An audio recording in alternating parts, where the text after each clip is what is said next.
Jen, just talk us through what's behind this uptick.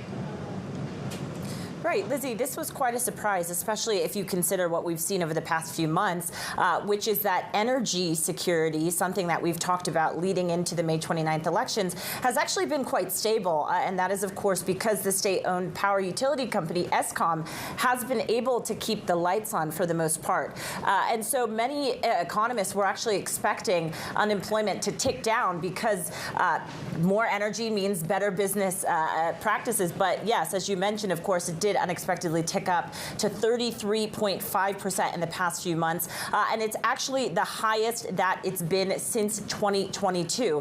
A lot of this, as you mentioned, is due to that trade and agriculture sector. Some of those are seasonal, but it was really a surprise just given what we have seen in terms of stability with energy. And the question is, how does this then change? And also when we look individually at some of the groups within the unemployment space, women, of course, have traditionally made up much of the unemployment in terms of gender. Also, young people still making up a majority of those who are unemployed. So as we talk about this new government, there's a lot that they have on the table now to really rectify a lot of the issues that still seem to be a part of this economy.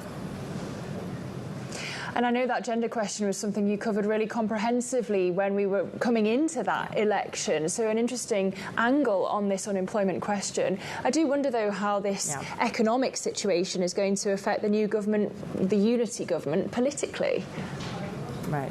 Well, it was interesting. We did see President Cyril Ramaphosa actually tweet about this on X, talking about how especially women we need to do more to help women in terms of the labor force. They have, of course, traditionally stayed at home, but they are needed in the workspace. And what we found, especially with this unemployment number, is that the jobs are needed, but they're not there, right? And so businesses have been focused more on trying to cut losses as opposed to expanding. And so potentially this is an opportunity to get more young people and more women into the space. And the GNU and president has said that he is going to try to prioritize that.